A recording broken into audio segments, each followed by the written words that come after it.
We can talk about anything and everything. I thought Eric was great last week. Sort of NASS is embracing, they're actually trying to help startups now, which is terrific. I had a comment, if I can. Yeah. Did you pick up something that he said? I didn't want to point it out, and I don't know who all's on this call right now, but it's Just us friends. Yeah. yeah, and this may be particularly interesting to Mark. Um, and Mark, were you there last week? No, you're on mute.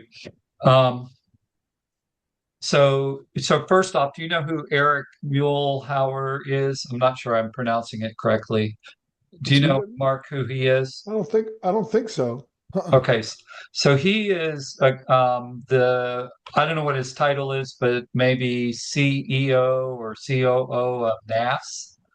Um, he is not a MD. He's like the operational guy, but he he's is. coming on right now. I'm sorry. Eric's coming on right now, Raymond. Oh, okay. Oh, he's in the background. So he's in the waiting room. He may be able to hear us. So keep going. Okay. Well, I'm fine with sharing this because it would be interesting to hear how he reacts to what I'm going to point out, if he does participate. Um, but there was, so he was, he's, very amazing man on lots of levels and has done a lot to keep NASS on track and organized and so forth. He's also a very strong proponent of innovation. So, Eric, are you on the call right now? Yeah, I'm here. Okay, well, great. I was actually commenting on something you said last week, and I'd love to hear your feedback on my feedback if you're interested. Or was there something that you wanted to share before I comment on something you said last week? No, that's just it showed up on my calendar, and I participated last week and enjoyed it. So I just really was tuning in. I've watched some of the stuff on YouTube, so I'm familiar with how this goes. So I'm Yeah. really So just here to learn myself. got it. So Eric, we either have a speaker or it's total open discussion. Today is total open discussion. So Got it. Okay. yep. Well, so Eric, it's great that you're on, at least in my opinion, because I'd like you to give me your thoughts on a little nuance of what you said last week. And I wanted to make sure I heard you correctly. If last week, first off, we were singing your praises on how helpful what you were saying and introducing us to this upcoming summit and all that. But in one of the things you said was, as NASS evaluates new technologies and you write up papers on, I guess, guidance documents, or I'm not sure what you call them, but not endorsements, but papers describing the particular technology. Do you remember talking about that last week, Eric? Yeah, I do. Okay. In that conversation, or when you made mention of that, you said you have to be very, very careful as you assess new technologies, especially ones that reduce actual procedure times, because if you NASS endorses a reduction in procedure time, then it could come back and bite the surgeon from a reimbursement point of view. So you have to be careful. And it would almost imply to me that if a technology reduces procedure time, that's actually a negative from a spine surgeon point of view. Did I hear you correctly? Sort of. So there's three things here. Okay, so first thing is we do a lot of work with the insurance industry. So we write these things, we call them coverage recommendation documents. Because we have a group called a payer policy review committee. So all the payers, there's like 150 plus of them out there. They have policies they want us to review relative to spine surgery, spine care, whatever. And the only thing that they give us, a week, and it's 200 pages, and we're all volunteers, so we can't really do that very well. So what we decided is to kind of flip the script. So we started writing. The way I put it is, if we were an insurance company, what would a reasonable reimbursement policy be for a treatment? So we worked with some of the insurers on this, came up with a very regimented protocol. It's evidence informed, not evidence dictated, because guidelines are more evidence heavy than these are. And so we put these coverage recommendation documents out. We didn't call them policies because the insurance companies didn't like that. So they're just our recommendations. And then our members use them to fight the fight with the insurance company to get proper reimbursement. So, and they're global. They are used here. They're used all over the world. And they're just really for our members. We do share them with insurance companies. So a lot of times we find that they adopt them. Sometimes they don't. Aetna's probably the trickiest one to work with, as you probably know. Then part two is we're just launching this innovation stuff, right? So the innovation meeting is the first foray into all of that. We just completed strategic planning actually last week, and innovation is a major priority going forward. So we're going to develop more programming, more activity in innovation, kind of come up with what I call an innovation hub. And as one of those things, what I'm going to recommend we do is basically tech assessments on new tech. We haven't done any of those yet, and it's in the works as a plan. So then the third thing is coding. So coding, we have a very active coding committee. We're involved in the RUC, so we help with valuations. And a lot of times what our members tell us is we have to play defense. So there might be a code that was surveyed 20 years ago. It's got a healthy reimbursement, a lot of RVUs, because back then it took a surgeon 2 hours to do the procedure, whatever it was, right? So if a new technology comes along and they want to be covered under that same code, and their procedure time is way less, we have to be very careful about how CMS looks at this. So nothing good ever happens if CMS takes a look at a code or a family of codes, right? So a lot of times we get into a little bit of a fight with the company saying, you should have an undefined code for a while. Companies don't like the tracking codes. Tracking codes are viewed as the death knell. I'm not going to get reimbursed. Well, you can get reimbursed. It just becomes hand-to-hand combat then, as opposed to a global reimbursement because it's a level 1 code. So if you go into a family of codes with a better technology, that's great. But if it triggers something at CMS, Center for Medicare and Medicaid Services, they could take a look at that code and then it ends up getting revalued based on the new tech. And so if that happens, what you've done is you've potentially cut the value, the RVUs, for that whole family of codes. It's a really tricky part of the coding kind of underbelly. Chris Kaufman, who will be at the meeting as a presenter, he's an expert in this. And he's the one who can give you direct input on this subject matter. He's got examples. In my book, I allude to some examples. I didn't want to put them in writing because I don't want CMSS to go after those codes. We're trying to protect our members' reimbursement. That's a long answer to a short question, but That's those are the three things you brought. So that was super helpful. Thank you. Thank you. And that just helps me understand it better and I think Tiger has written a lot about this, is unless a new technology is less or more efficient for the hospital, is less expensive, quicker, faster, safer, then you're not going to get the hospital to approve it. But at the same time, if in fact there's a huge procedural length of time average reduction, then that could come back and bite the surgeon. So it's an interesting, I don't know what you call it, we're trying to thread the needle.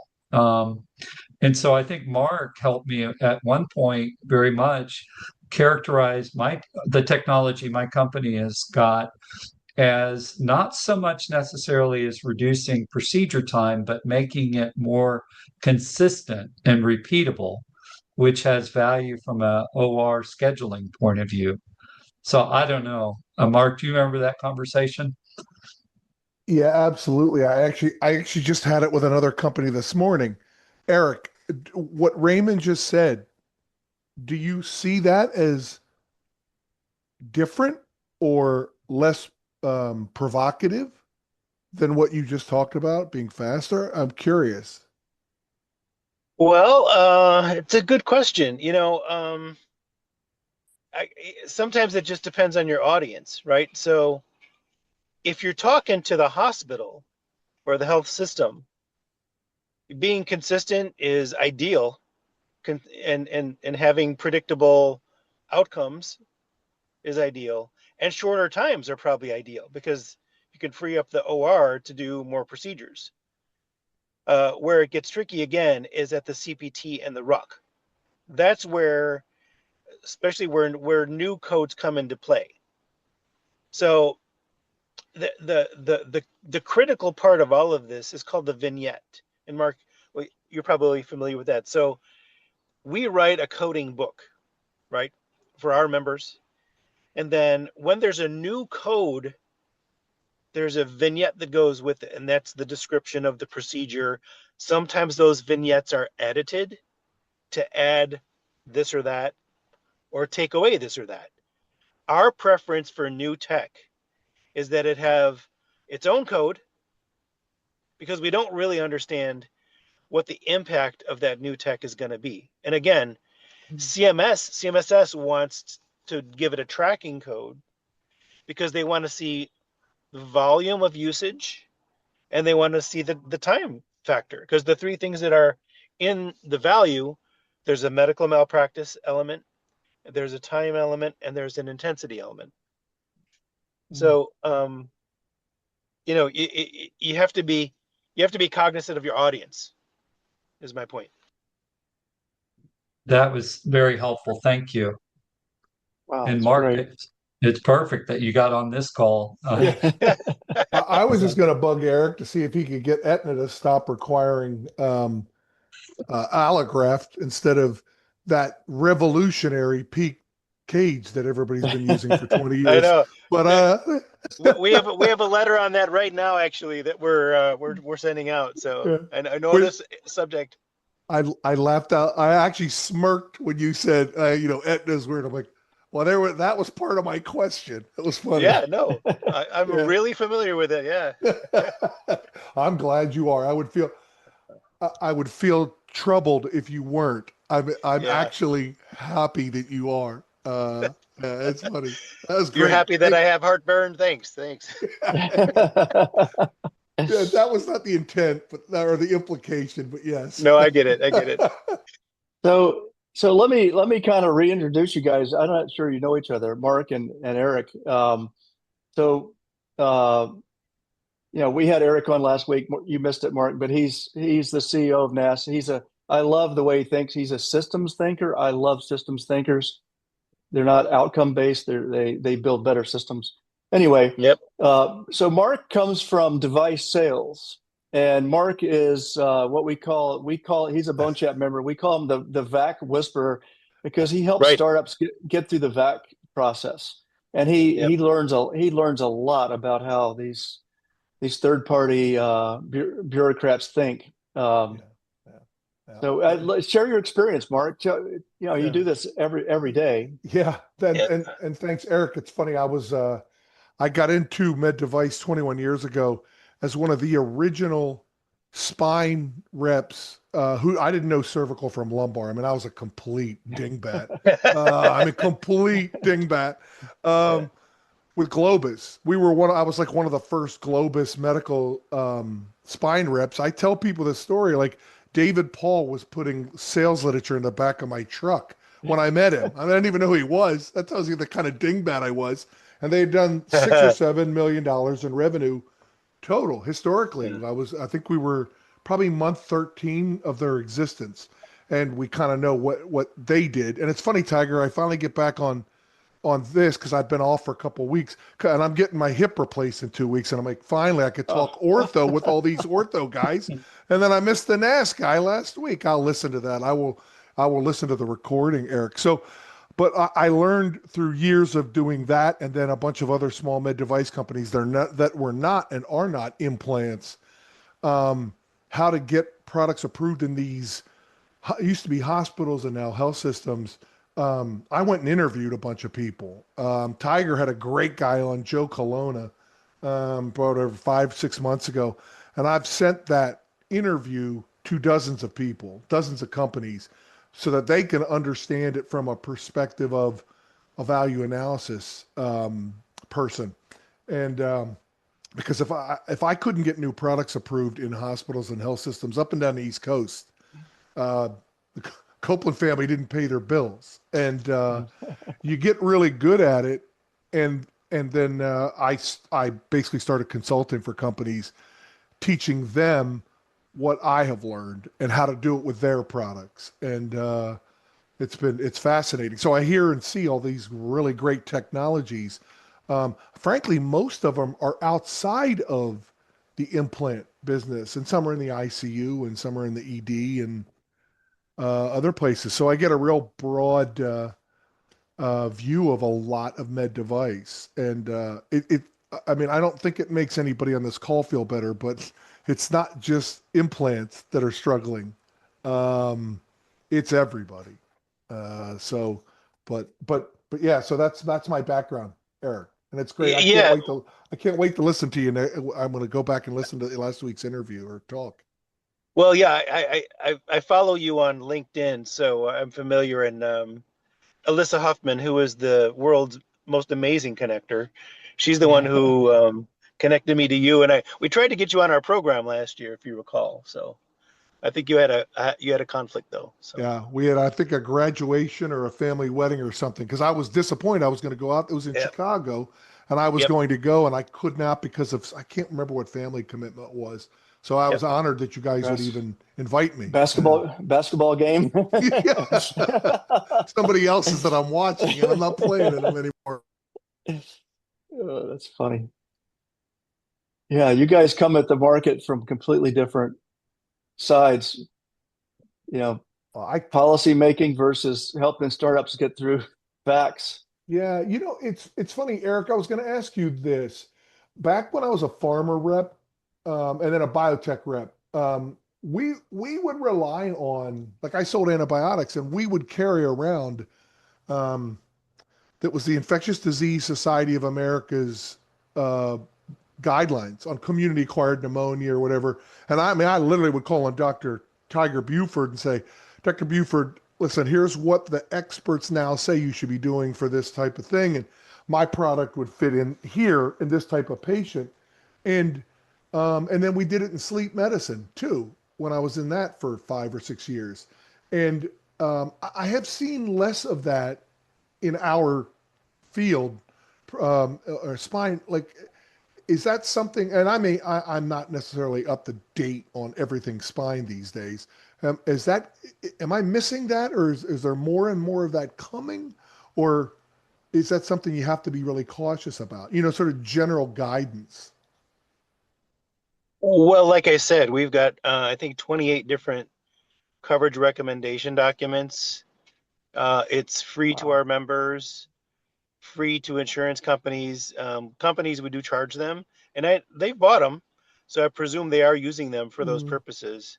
Our guidelines are free on our website for anybody to download. So, you know, it's, I'll have to I check would that out. imagine they're using them. If I was in sales, that's what I would do.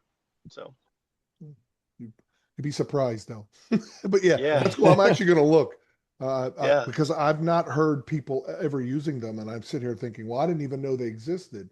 So, Yeah, if you but go to I'm outdated a bit, you know. spine.org and just do coverage recommendations, it'll show you the list.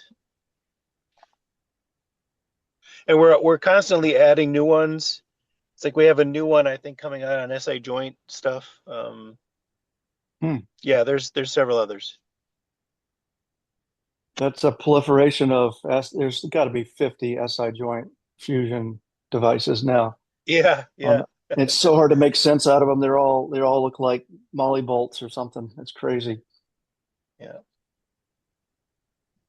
Interesting. Kyle, do you have any questions? I know spine's not your foray. Yeah, I just have hardware in my back. That's the best I got for spine. Here,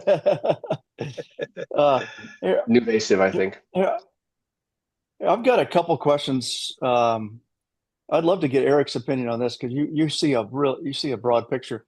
So there's a debate going on around do GLPs, you know, I don't know, 15, 20% of Americans are on GLP-1s now.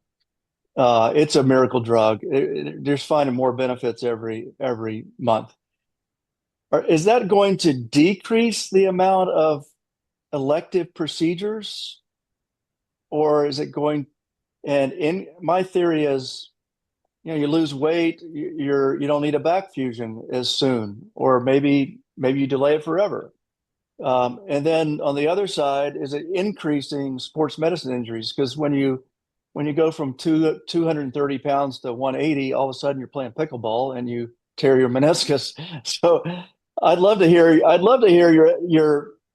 your big guess on the effect of GLP-1s.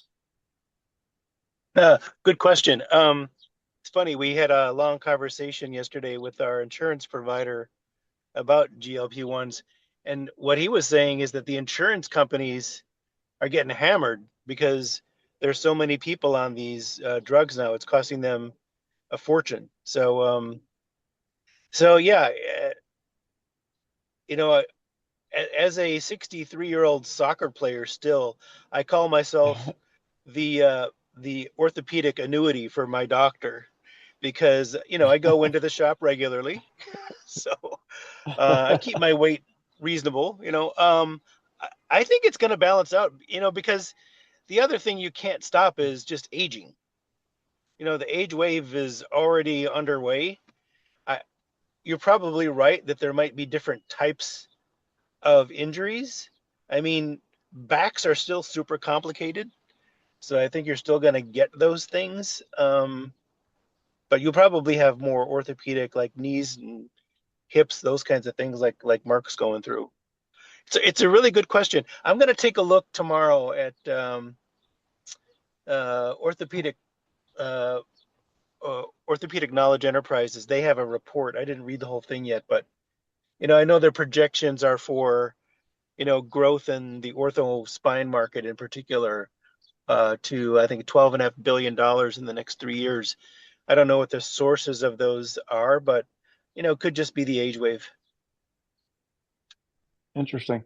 I go back to What? my total knee days where, you know, I learned as an engineer early that every time you take a step when at heel strike, you're getting 3, 4, or 5 times body weight. It goes through your knee. Yeah, And so it's a multiple of your weight. So the difference yeah, between weighing 230 and 180 is huge. yeah. So Well, I, yeah. What we learned in the bioengineering field is if it moves or heats up, it will eventually break. I like Right? that. So Oh, go ahead. no, I was just gonna say, I think people will be more active. You can't stop the aging process, so maybe it's gonna increase the ortho, you know, extremity side of things temporarily, but I would say still, you know, 80% of people have a spine problem at some point in their life. So I don't think that's going away.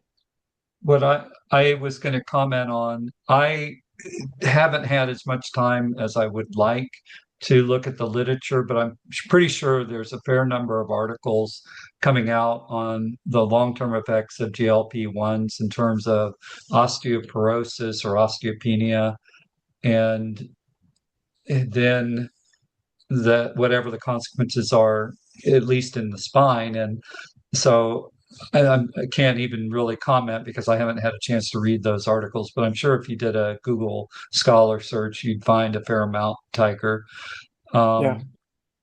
But then I wanted to ask Eric a comment. You mentioned last week a number that was in the, I think it was orthopedic summary. And so I went to it, and apparently I got to have a subscription in order to access that report, which I don't have. But you used a number from in 2030 that I'm wondering if you either misspoke or I misheard, where it was like, I think I heard a 30 billion, but I think you just now corrected and said a $3 billion increase from whatever it is, 12 billion to, or maybe 15 billion. Was that the number that they reported? Eric, do you remember? I don't have it in front of me. It's my daughter's birthday, so I'm heading to Walmart to get some CDs. Anyway, but I think the number was this past year globally for spine, it was around 11 billion. Right. And then by 2029, I think it was going to be 12 and a half. So that's another 1.5 billion. Okay. I'll send you that report. I have it. But don't tell me you got it. Don't tell me you got it from me. I won't. I appreciate that. Yeah, okay, that makes a whole lot more sense. Because a $30 billion would be huge. So that makes No. Okay, thank you. Even I'm not that crazy. So and Eric, did you find a clarity on whether you have enough pitch people at the Innovation Summit, or are you looking for somebody? we're sold out. We do have a waiting list Okay. of one person bailed out, so that person's now in. So if you want to get on the waiting list, we can get you. But we're just starting to launch the Spine Venture Village stuff for the annual meeting, and we're going to put pitches in there too. So we just decided that yesterday. So okay, good. Well, I'll probably just show up, and that's because if you've already got a waiting list, I don't know. I'll send you an email. Okay. Thank you. Your next subject I'd like to throw out is spine endoscopy. So is this a growing area in spine? And I think there's an Asian company that has a big footprint in the US. I'm not sure who that is. Can somebody educate me on spine or endoscopy? If you're talking about Andy Choi's company, Amplify, Andy has a Korean background. I wouldn't call it an Asian company. They're in Orange. Orange County. I know Andy. Yeah, I forgot about them. There may be a different company, but there's 2 or 3, and then Arthrex, I think, is trying to jump in with single portal or dual portal. Eloquence is the other big one. Okay. Eloquence is the other big one. We're actually starting to do programming on endo because it's definitely a big interest of our members. So there's Luke Kim and Chol Kim from California who are going to help us with that. So yeah, it's definitely growing in our eyes. And this is decompressions mostly? Yeah, I think so. Okay. That's what I see for the most part is interest in endoscopic decompression. Yeah, and Andy's putting in his expandable TLIF. I'm pretty sure. I think that seems like that's on the Raymond. That seems like that's on the roadmap from what I sort of hear and listen to. But I think if you had 100 surgeons interested in it, the first places they're thinking about, right, is decompressions. Okay. It makes a lot of sense. I know some people who you would not typically think of who are interested in that, who are interested in it. And I have two surgeon friends who are doing it, and um, I don't know to what extent or how many, but they are actually doing it. So And I didn't VB Brothers buy Amplify recently? think so. Or they're in the process? I don't know. I'm supposed to see Mark Viscogliosi today or tomorrow. I don't know though. So Tell him Aha. hello. Tell him yeah, hello, and he's a BoneChat member. He's been too darn busy to get on. yeah. Oh, Um, I know. yeah, he's oh my gosh, he's a wealth of information. We had him on one of the first presenters, and I mean the VBs historically just make great bets, and I don't know how they do it, but they catch things early. Um, yeah, they're Sentinel Spine. I mean, they've done some great work. But now Yeah, they're basically a PE group. So now, you know, they took a big gamble to buy a spine property and grow it and sell it later on. It'll be interesting. yeah. Mark wants to create a world-class organization here, so he's really focused on it. Wow. And I'm really focused on his French operations because their headquarters is in Bordeaux. I said, if you ever want me to come and help you with an inspection, just let me know. That's so thoughtful of you, Eric. I'm a kind individual. Is there, there's no wine involved, is there? Yeah. Well, I would never whine. Come on. Do they do that there? Is that? Oh, that's wow! What a coincidence. I I have a remember. board. I have a Bordeaux Go hat in ahead. my car here somewhere. So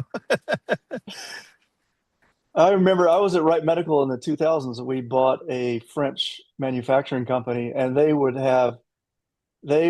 everybody, the machinists and everybody would take a 2 hour lunch break and just pound wine. yeah. They would go back to their machines and work. They'd smoke while they're at the lathe in the mill, and Oh my it God. was like we just said you can't do that anymore. So they did not like Americans. Yeah. Oh, it's funny.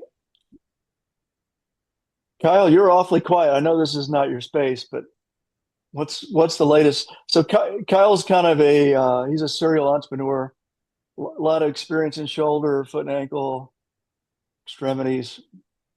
Uh, Something like that. Well, I'm thinking about the next thing I'm going to do, maybe the thing after the next thing, probably into the first part of 27. I think I got some IP lined up. I've got a designer helping me out with something, and I'm at a complete blank slate on what I could do with it. Do I try and stand something up around it? Do I start taking it to potential partners? Do I leave it on the sidelines for a minute and try and gather some clinical folks on board? I think there's a lot of different ways that I could go. I guess maybe that's a question for all of you.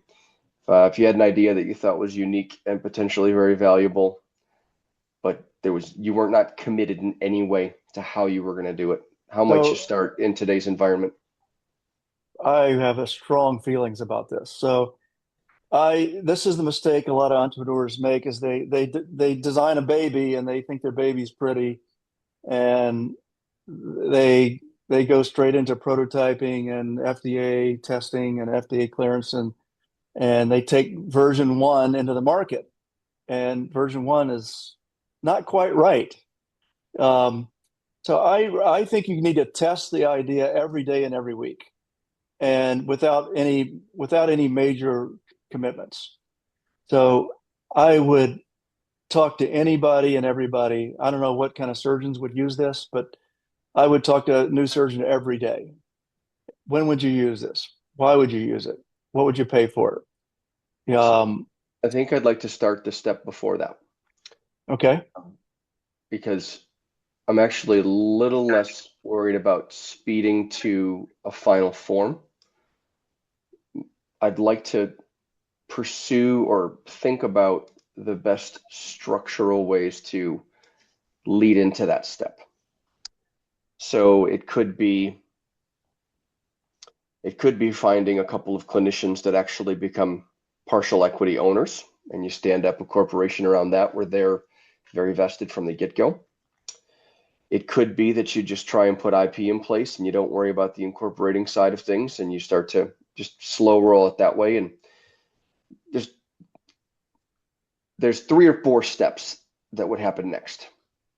Iterations of the design, engaging potential partners that are non-clinical, engaging potential clinical partners for feedback. And any of those things can happen next, or all of them can happen next.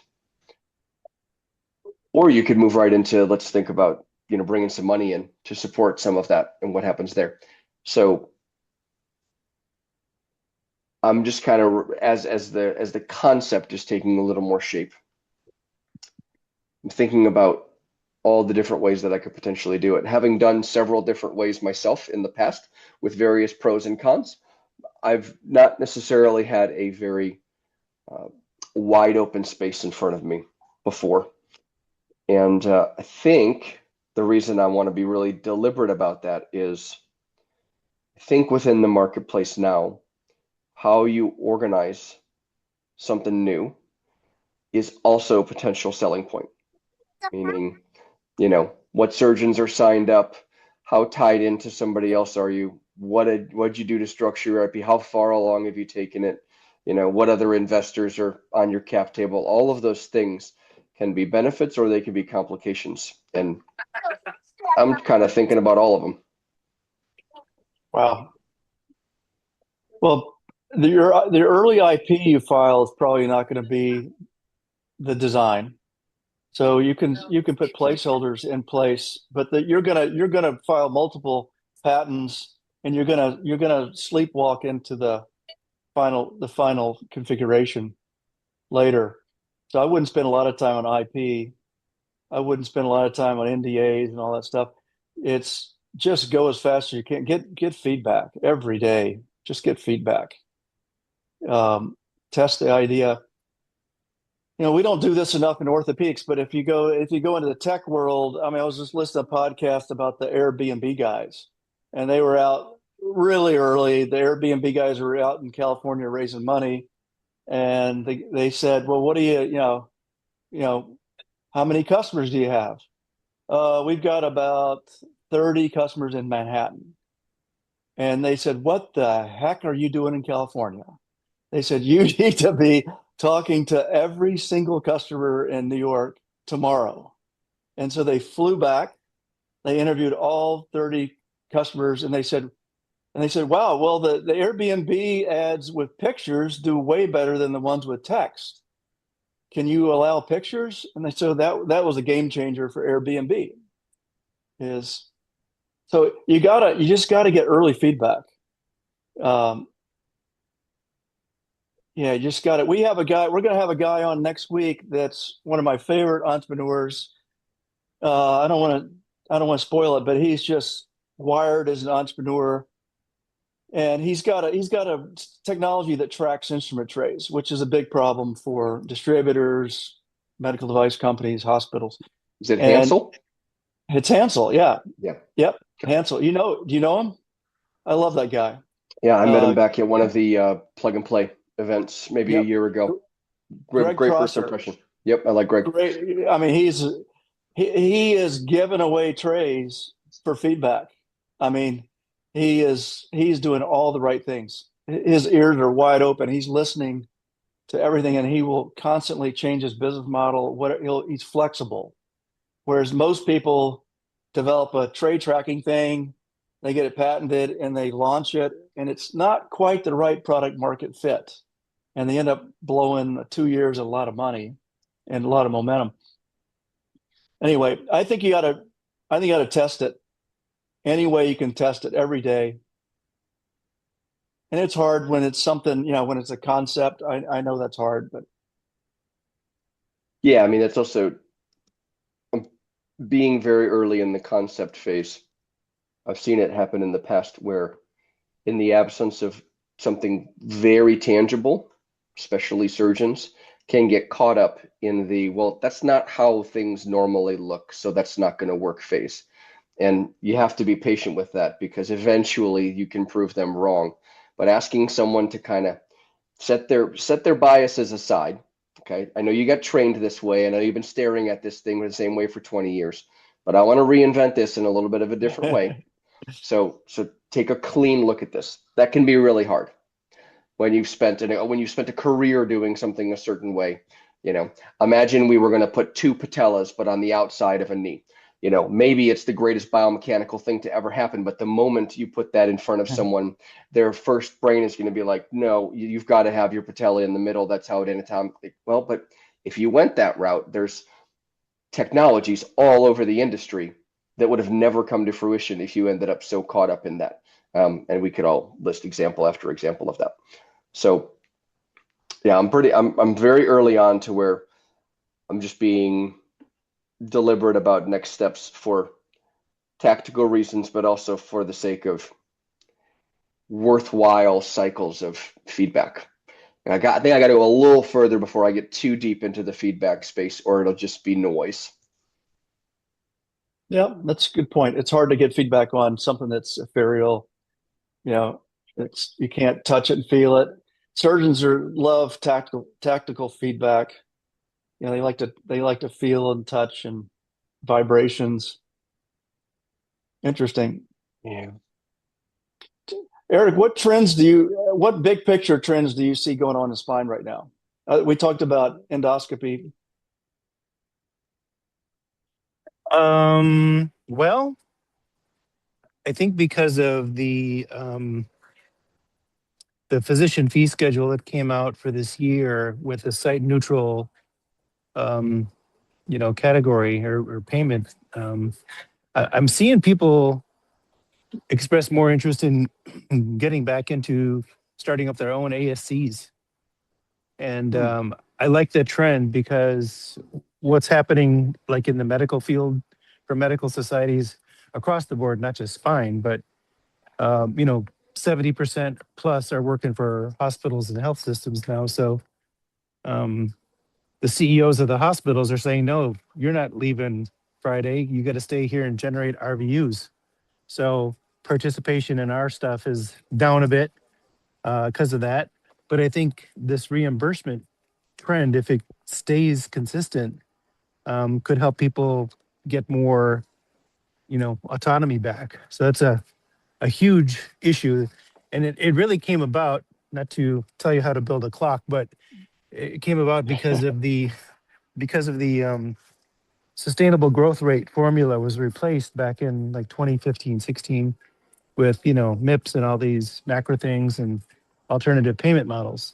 Those models favored hospitals and health systems. So that forced doctors to work for them because that's where the money was. And now the playing field is a little more level. So I think people are creeping back into these ASCs. And I think that's a good, healthy trend for NASS and our members overall. I don't know. Is anybody else seeing that? Yeah, yes, but I'm not sure I see where the employed surgeons get into. Were you indicating you feel like they may be getting a little bit more independence by going to those ASCs? Is that what you're saying? Oh yeah, going back into private practice or being part of a system that's a little more self-contained rather than the big hospitals and the big hospital systems. So yeah, I'm seeing some of that shift. I'd like to see it accelerate, frankly. It's ironic though, because some of our board members are really ingrained in the hospitals that they work for. So, they're seeing how the hospital's affected, not necessarily how an individual, self-employed person would be affected. So yeah. Are the ASCs doing every spine procedure? I mean, they're doing 360s and everything, or is it all outpatient? It's usually outpatient.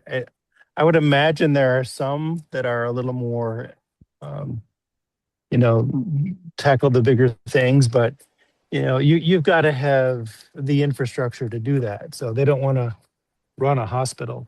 So Got it. unless you're the Texas Back Institute, and then you've got all the connections. So Eric, does NASS have data on what procedures ASCs are performing in these days?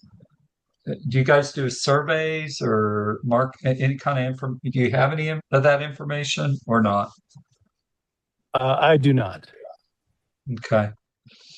Yeah. Because I get asked that question all the time: is ALIF or anterior spine surgeries happening in ASCs? And I'll say, in a few, yes, in select patients, but not across the board because of the risk. But I don't have really any good data that supports that.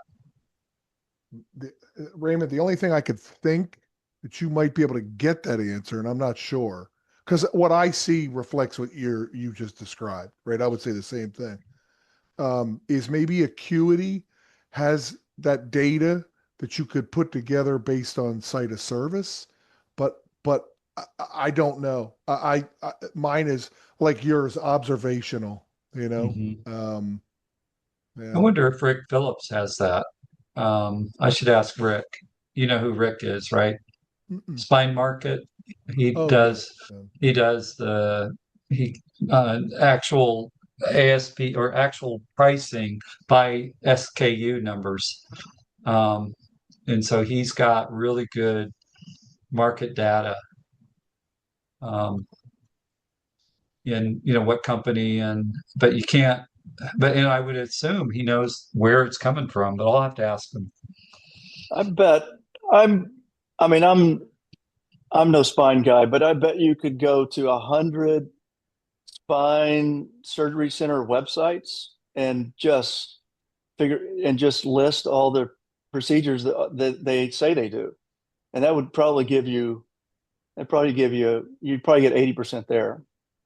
Or use that AI software that you were talking about a week or two ago. I forget what you called it. Scrub. Yeah, there's so many great AI tools. Yeah. You find a new one every day.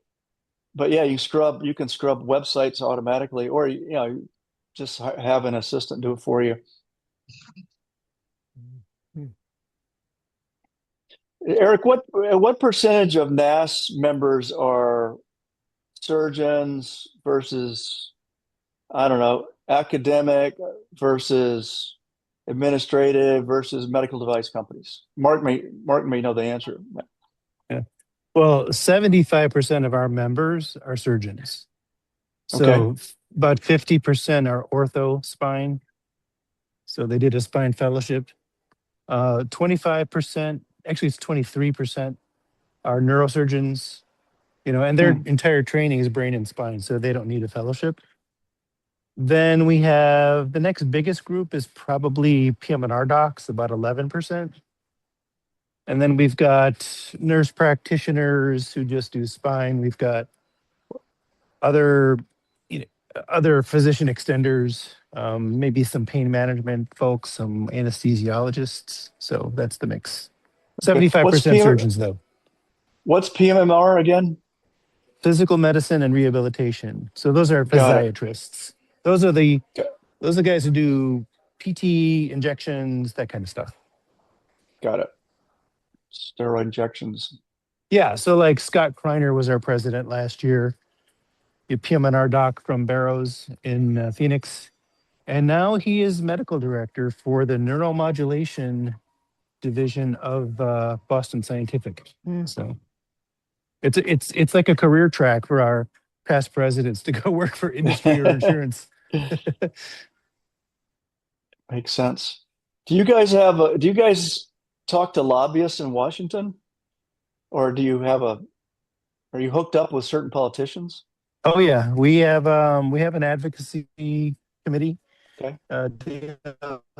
Dale Blazer is in charge of that. He's from Alabama. I actually run it. We used to have a DC office, but just got too expensive, so we shut that down. We work with the AAOS a lot. They have this thing called the Orthopedic Advisors Circle. And since 50% of our members are ortho, we qualify. So we tag team with them. And we're also part of something called the Alliance of Specialty Medicine, which is 11 medical societies, including neurosurgery, ophthalmology, dermatology. And so we work with them on common interest issues.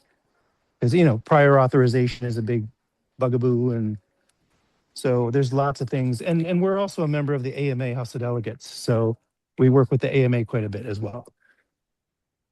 So these days we're attacking it through collaboration, not trying to do it on our own. You have tentacles everywhere. That's incredible. How big is NASS compared to Academy? I always wondered, is it like half as big or? Well, I don't know the Academy's numbers these days. Last I heard they were around 30,000. And at our peak, we were about 10. We're about 8,500 right now. So we're about a third the size. It's still enormous. Yeah, we have members in 72 countries also. The biggest group outside of the US is in Brazil. Wow, wouldn't have guessed. Yeah, they love Americans. Oh, it's tourism surgery? Oh, well, I mean, we work with them. We send faculty down there to do training. We send faculty to, let's see, we go to Dubai almost every year with 4 or 5 docs and do training locally. They pay us to do it. So we're fairly selective. So Brazil, Mexico, Canada are the 3 biggest groups we work with. Interesting. Do you guys have a stance on stem cells, or PRP or those things? Man, That's a sticky topic. You're hitting all my hot buttons. Yeah, I gave a presentation a couple years ago about there was I'm in this kind of stem cell network myself just because it's a personal interest. And can't remember the guy's name, but there's a newsletter he puts out every week. And 2 years ago, maybe 3, he did a nationwide study about the number of stem cell clinics that had popped up. And I think it was something like 75. And they were concentrated in Southern California, Florida, and New York. Because you've got aging populations, people who have money, and people who are willing to try alternatives. So I remember when Rick Fessler in New York was starting his STAR study with spinal cord injury issues. And I said, Rick, the big problem that stem cells have is nobody's proving safety. So he adjusted his protocol to prove safety, because that's the big problem is there's really little safety data about these procedures and a lot of anecdotes where things went wrong. There's some reports of people getting ocular injections in Florida and then ending up blind. And then the worry is you're putting living cells into other parts of the body and you don't know what's going to grow into. So trying to figure out what the catalysts are to make it grow the right way, that's really the trickiest part. So I think a lot of our members experiment with this, but I think they do it in maybe a little more cautious way. But it's still a big question. I tried to get the Academy, AOS, to write some policies on what their members ought to do relative to this. So I was looking at it more from the ethics side of things, like making sure that if you're going to be involved in this, you're crystal clear with your patients about what the data says, if there is any at all. So yeah, it's an issue. Wow. So I can send you that slideshow. It's a little old, but if you want to see it, Yeah, I'll I'd love send to it to see you. Yeah, I'd love to see it. Yeah. Wow. The other big issue we're having these days is another presentation I gave. It's called The Risky Business of Non-Surgeons Doing Increasingly Invasive Procedures. Yeah, I know that rolls off the tongue, right? But, So what procedures are we talking about here? well, I looked at CPT data. There were anesthesiologists billing for fusions. Fusions. Yeah. Yeah. Oh my gosh.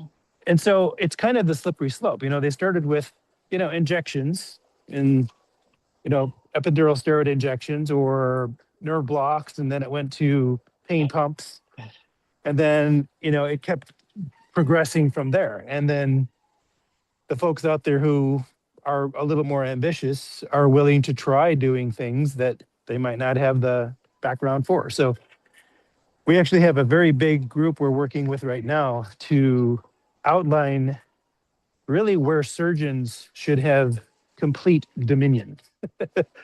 So we're calling it patient safety in spine surgery because it is patient safety issue. Try to get them to stay on the reservation. Don't drift too far away. Yeah. Well, just outline where the data are, relative to,